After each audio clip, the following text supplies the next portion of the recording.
Namaste everyone, I am Lakshmi Deepti. I am working as a Hindi teacher for 4, 5, 6 classes.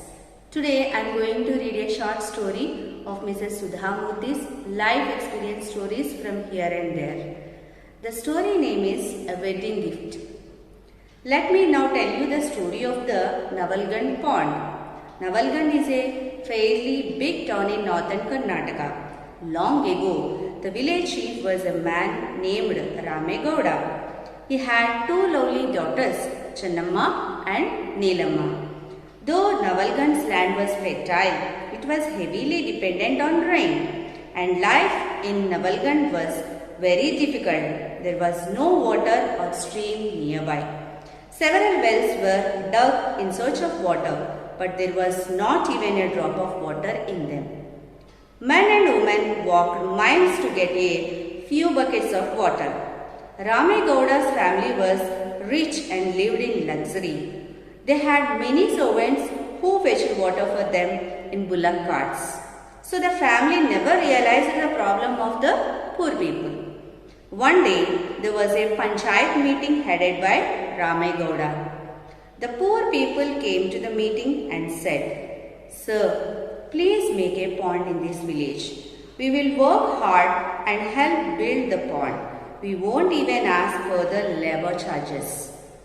Ramegowda said, "It is not easy to build a pond.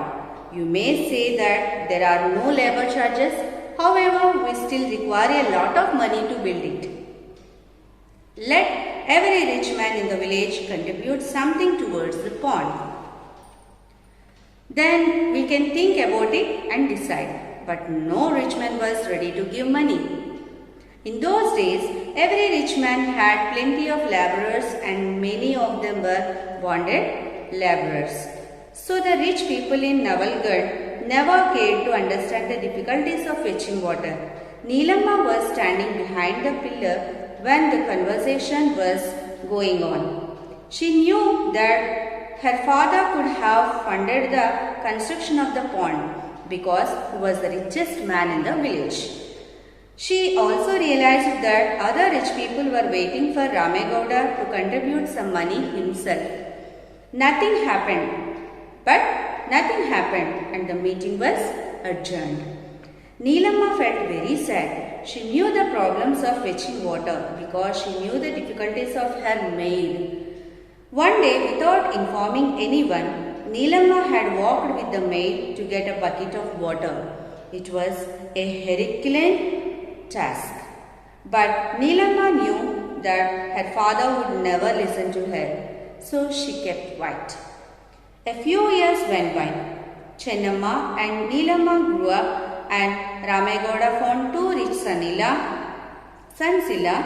The weddings were held with great pomp. When Chennamma and Neelamma were about to leave their father's home, he asked them, "Daughters, you are leaving this town. What do you want as a gift?" Chennamma said, "I want a bullock cart filled with jewellery." "Sure, my daughter," said Ramegowda. Neelamma did not say anything. "Neelamma, what do you want?" her father insisted. "I don't know whether you will be able to give me that. Give me what I want," she said. That enraged Ramegowda. "What do you mean by that? I am the richest man in the village and have only two daughters. Look at your sister. When she asked me for a bullock cart of jewellery, I agreed. Why will I say no to you? Are you going to ask me for something extraordinary?"